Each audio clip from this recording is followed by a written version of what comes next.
আগামী দিনে ইনসাফ ভিত্তিক বৈষম্য বিরোধী একটি বাংলাদেশ গড়ার জন্য বাংলাদেশ খেলাফত মজলিস মাওলানা মামুনুল্লাহর নেতৃত্বে কাজ করে যাবে।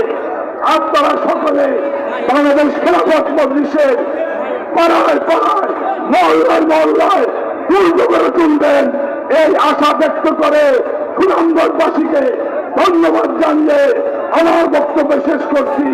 খোদা হাফেজ। বাংলাদেশ জিন্দাবাদ। মাওলানা মামুনুল্লাহ জিন্দাবাদ।